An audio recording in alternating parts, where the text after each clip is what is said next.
Social stock exchange. Truly this is game changer for social sector. चाहे NGO की बात करें या बात करें सोशल एंटरप्राइज की, तो बीएसई और एनएसई पे सेबी ने अप्रूव किया है एक सेपरेट विंग के रूप में सोशल स्टॉक एक्सचेंज। क्राइटेरिया क्या है कि आपकी जो संस्था, जो आपकी एनजीओ है। नमस्कार दोस्तों, एनजीओ गुरु के इस यूट्यूब चैनल पे आप सभी का स्वागत है।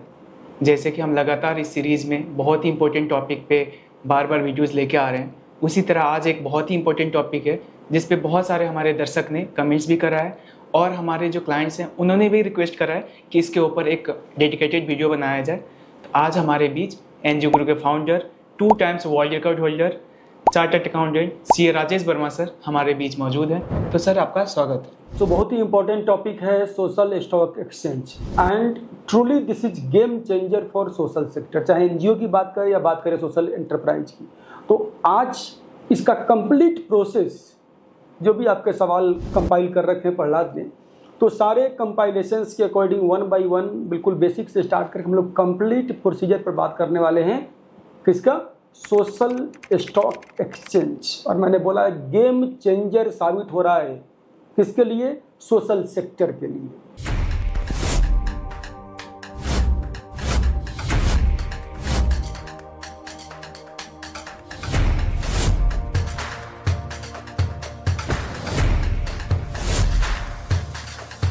तो सर मेरा आपसे सबसे पहला सवाल ये है कि सोशल स्टॉक एक्सचेंज है क्या?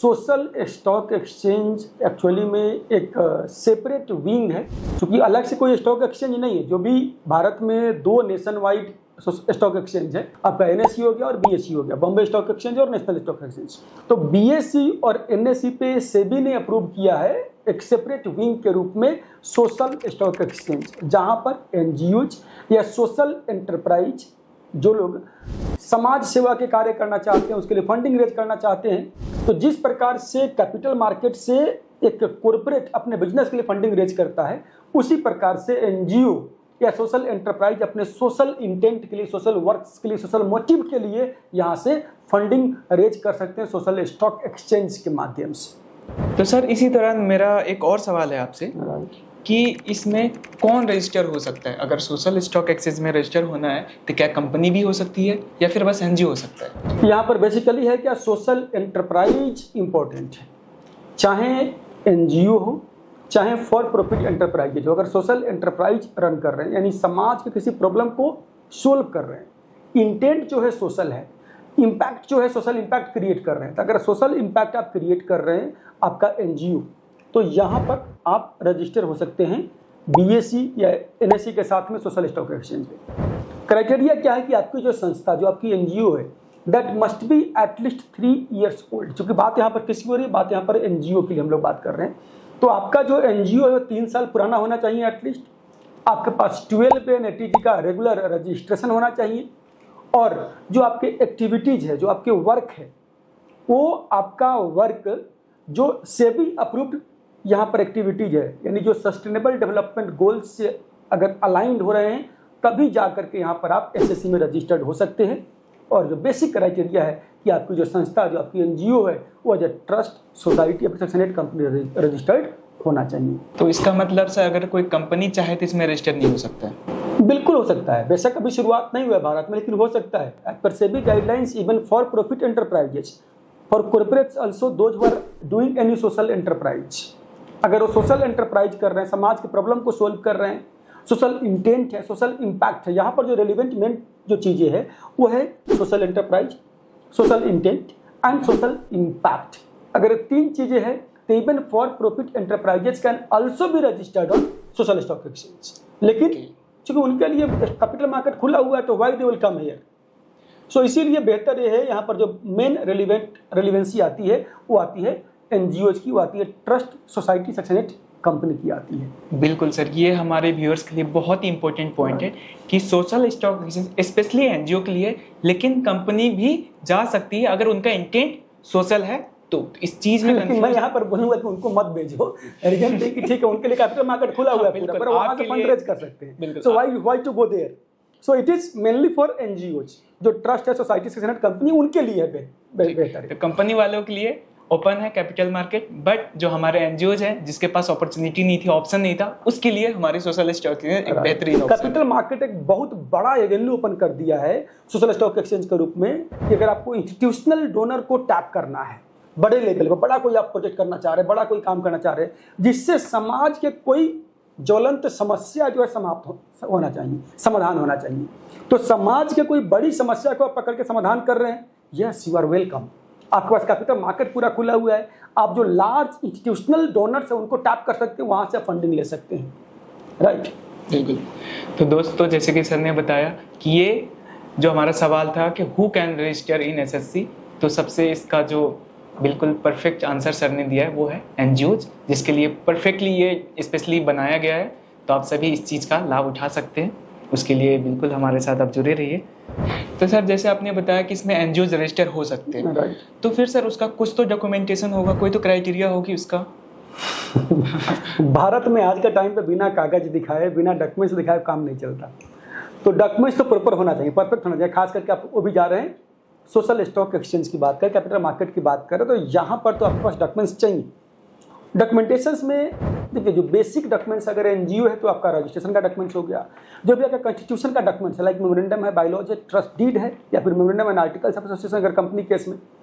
इसके अलावा आपका पैन कार्ड हो गया, आपका लास्ट 3 ईयर्स का एटलीस्ट जो बुक्स ऑफ अकाउंट है प्रॉपर ऑडिटेड होना चाहिए, यानी आपका ऑडिटेड फाइनेंशियल स्टेटमेंट हो गया, आपका लास्ट 3 ईयर्स का आपका एनुअल रिपोर्ट हो गया, आपका एक short and quick and proper आपके पूरे पर जो आपका जो काम कर रहे हैं उसको डिपिक्ट करता हुआ आपका प्रोफाइल चाहिए प्रॉपर, बिल्कुल एकदम। सो प्रोफाइल यहाँ पर आपको रिक्वायर्ड होगा। और सबसे मेन बात यह है कि जो सस्टेनेबल डेवलपमेंट गोल से अलाइंड एक्टिविटीज़ है, जो चैरिटेबल एक्टिविटी जिसके लिए आप जिस इंटेंट के लिए, जिस इंटरप्राइज के लिए आप आगे मूव करने जा रहे हैं, दैट शुड बी 60, जो अभी आपका टोटल रेवेन्यू है उसका 67% यहाँ से होना चाहिए। ओके।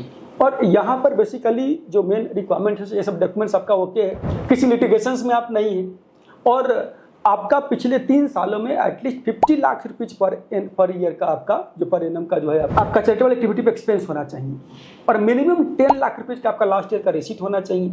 सो ये सब रिक्वायरमेंट्स पूरा करते हैं। बाकी और डिटेल में अगर वो चीज़ें हैं तो डॉक्यूमेंट्स पर हम लोग एक अलग वीडियो बना सकते हैं इसके ऊपर।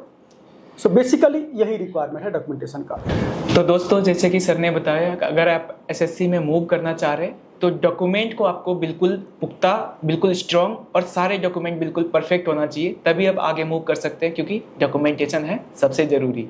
सर जैसे कि आपने अभी दर्शकों को हमारा बताया कि बहुत ही इंपॉर्टेंट चीज़ है, बहुत ही बड़ी अपॉर्चुनिटी है एनजीओ के लिए। ऐसे तो आपसे ये सवाल मुझे नहीं करना चाहिए, बट फिर भी मैं जानना चाहता हूँ दर्शकों के लिए कि सर इसको थोड़ा सा विस्तार रूप में स्टेप बाय स्टेप बताइए, ताकि हमारे दर्शक जान सके इसके बारे में। देखिए, इवन एनजीओ अगर खुद भी करना चाहें, इतना सिंपल है, मतलब मैं सिंपल तो नहीं है क्योंकि बात यहाँ पर स्टॉक एक्सचेंज की हो रही है, तो आप किसी प्रोफेशनल का सपोर्ट ले सकते हैं, किसी चार्टर्ड अकाउंटेंट का जो भी इस फील्ड में काम करते हैं उनका सपोर्ट ले सकते हैं। आप खुद भी करना चाहे तो कर सकते हैं। आपको बीएससी या एनएससी, आपको जिनके साथ भी, मैंने क्या बोला स्टार्टिंग में कि सोशल स्टॉक एक्सचेंज अलग से कोई स्टॉक एक्सचेंज नहीं है, this is a separate wing at Bombay stock exchange, at national stock exchange. तो 2 ही हमारा नेशन वाइड स्टॉक एक्सचेंज है, और दोनों में as a separate wing permission मिला हुआ है, अप्रूवल मिला हुआ है सेबी का इनको ऑपरेट करने का। तो बीएससी एनएससी पहले आपको चूज करना है कि आपको कौन से स्टॉक एक्सचेंज साथ में जुड़ना है। आपको जहां भी जुड़ना है उनके पोर्टल पे जाके आपको अपना प्रोफाइल क्रिएट करना है। प्रोफाइल क्रिएट करने के बाद में स्टेप बाय स्टेप पूरी गाइडलाइंस वहाँ पर है, गाइड है। आप सारा डॉक्यूमेंट्स को आप अपलोड करेंगे, वो डॉक्यूमेंट्स को चेक करते हैं, रिवर्ट करते हैं, कुछ भी आपकी क्वेरी, यानी कुछ भी क्वेरी उनका होता है, कुछ भी कमियाँ होती है वो मांगते हैं, आप करेक्ट करते जाइए। At last you have to pay fee, और फिर वेरीफाई करके आपको रजिस्ट्रेशन सर्टिफिकेट अलाउड कर देते हैं। But mind it, this I am talking about registration with social stock exchange. अभी लिस्टिंग की बात नहीं हो रही है यहाँ पर, लिस्टिंग की बात हम लोग करेंगे कभी, but this procedure is for social stock exchange registration either on BSE or NSE. The procedure is somewhat similar at both the stock exchanges. बिल्कुल दर्शक दोस्तों, जैसे कि सर ने बताया, यहाँ पे कंफ्यूज नहीं होना है आपको कि ये registration with BSC and NSC है, तो इसमें आप बिल्कुल ही कंफ्यूज नहीं होइएगा। At the same time sir ने एक और पॉइंट में हाईलाइट किया है कि ये कोई नया स्टॉक एक्सचेंज नहीं है, जैसे कि बॉम्बे या फिर नेशनल स्टॉक एक्सचेंज है, ये अलग से कोई स्टॉक एक्सचेंज नहीं है। उसी का एक पार्ट है, उसी का एक ब्रांच है जिसको सोशल स्टॉक एक्सचेंज कहा गया है। तो बिल्कुल करेक्ट है प्रहलाद। एक चीज और भी है यहाँ पर जो आपने बोला, कंफ्यूज किसी नहीं होना, कंफ्यूज नहीं होना है। हम बात करें रजिस्ट्रेशन का, लिस्टिंग की बात नहीं हो रही है। Once you are registered then you can start with the procedure of listing with the stock exchanges. Then after only you can tap institutional buyers, not institutional donors actually, क्योंकि यहाँ पर हम सोशल स्टॉक एक्सचेंज की बात कर रहे हैं, NGO की बात कर रहे हैं। तो सर जैसे कि आपने बताया लिस्टिंग और रजिस्ट्रेशन दोनों अलग चीजें, और यहाँ पर हम जो बात कर रहे हैं, प्रोसीजर की बात कर रहे हैं, दिस इज फॉर रजिस्ट्रेशन।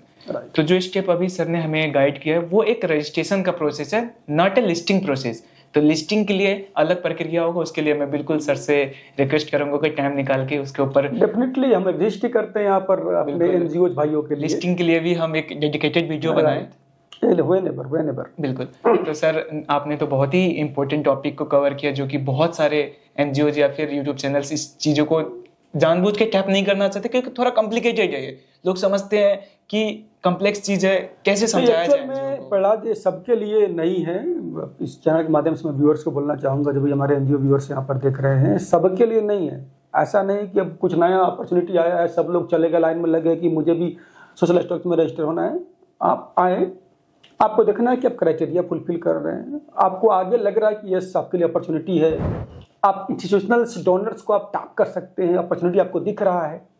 तो इससे होता क्या है, बेसिकली अगर आप सोशल स्टॉक एक्सचेंज में रजिस्टर हो जाते हैं तो आपके संस्था की विश्वसनीयता बढ़ जाती है। इस कारण से जो बड़े कॉर्पोरेट डोनर्स है, जो बड़े इंस्टीट्यूशनल डोनर्स है, वो आपके ऊपर ट्रस्ट रखते हैं, क्योंकि आप एसएससी के सारे नॉर्म्स कंप्लायंसेज आप आगे कंप्लाई करेंगे। जो रिपोर्टिंग उनका स्ट्रक्चर है वो रिपोर्टिंग सिस्टम को फॉलो करेंगे। क्योंकि दो ही मेन, अगर आप बात करेंगे, again I talk, reporting and compliance are to important factor. बिल्कुल। आपका कंप्लायंस प्रॉपर है, यस भाई कंप्लायंस प्रॉपर है तो yes you can be registered, yes you can be listed. But funding raise करने के लिए, आगे सक्सेसफुल होने के लिए आपका रिपोर्टिंग कल्चर आपके यहाँ इंपॉर्टेंट है। So compliance and reporting, these are to important factors, and this two important factors NGO have to keep in mind, they have to bear it. And एक और इम्पॉर्टेंट फैक्टर यहाँ पर जो कहीं आपको सुनने को नहीं मिलेगा, हमारे दर्शक को भी, वो सबसे मेन इम्पॉर्टेंट फैक्टर है बीएससी एनएससी में सोशल स्टॉक एक्सचेंज के कॉन्सेप्ट के रिगार्डिंग, वो है TOR, that is test of responsiveness. How responsive your organization is. Okay. They will put queries. You have to reply that within the timeline. In listing also, the queries will keep coming, and by that queries, sometimes they ask query just to test your responsiveness, how responsiveness you are. क्योंकि आगे reporting का culture आपको follow करना है, काफी strict and काफी stringent reporting culture है stock exchange का, तो उसको कंप्लाई करने के लिए पहले प्रिपेयर करते हैं, पहले टेस्ट करते हैं। इसको अगर हम आसान भाषा में अगर हम दर्शकों के लिए समझे तो हमें रिस्पॉन्सिव होना चाहिए, टाइमली उनको रिप्लाई करना चाहिए। क्या मैं सही बोल रहा हूँ सर? यस, बिल्कुल। मतलब अगर सामने से, चाहे वो स्टॉक एक्सचेंज हो, चाहे किसी कॉर्पोरेट से, अगर हमारे पास कोई क्वेरी आ रही, कोई सवाल आ रहा है, तो उसको टाइमली हमें रिप्लाई करना चाहिए। तो दर्शक सर इस पॉइंट को बिल्कुल समझना है कि आपको बहुत ज़्यादा ही रिस्पॉन्सिव होना है, टाइमली उनको रिप्लाई करना है, ताकि आपकी चीज़ें फास्ट तरीके से मूव कर सके। Thank you so much sir. बहुत ही इंपॉर्टेंट टॉपिक को सर ने बहुत ही आसान भाषा में कवर किया कि अगर कोई सोशल स्टॉक एक्सचेंज में रजिस्टर्ड होना चाहते हैं, आगे लिस्टिंग कराना चाहते हैं, उन सभी के लिए पूरा इंडिया में one and only trusted platform है, वो है एनजीओ गुरु। इसके लिए आप सभी के स्क्रीन पे नंबर्स आ रहे होगा, आप वहाँ पे हमें कांटेक्ट कर सकते हैं इसके लिए, या फिर उसके रिगार्डिंग कोई और भी सवाल है, कोई क्वेरी है, आप पर्सनली हमारे साथ कनेक्ट होना चाहते हैं तो आप उस पर कॉल कीजिए, व्हाट्सएप भी कर सकते हैं, या फिर हमारे मेल आईडी है वहाँ पे आप मेल भी कर सकते हैं। Because you are only committed NGO navigator, NGO guru private limited and CA Rajesh Verma sir. Thank you so much. ये वीडियो को उन सभी एनजीओज को शेयर कीजिए जो सोशल स्टॉक एक्सचेंज में लिस्ट होना चाहते हैं, या फिर वहाँ पे आपको लगता है कि उनके अंदर पोटेंशियल है लिस्ट होने का, तो प्लीज़ उनको शेयर कीजिए। अगर आपके कोई सवाल है तो आप हमारे कमेंट बॉक्स में लिख सकते हैं, उसका जवाब हम एज सुन एज पॉसिबल आपको रिप्लाई करेंगे। हमारे चैनल को सब्सक्राइब करना ना भूलें।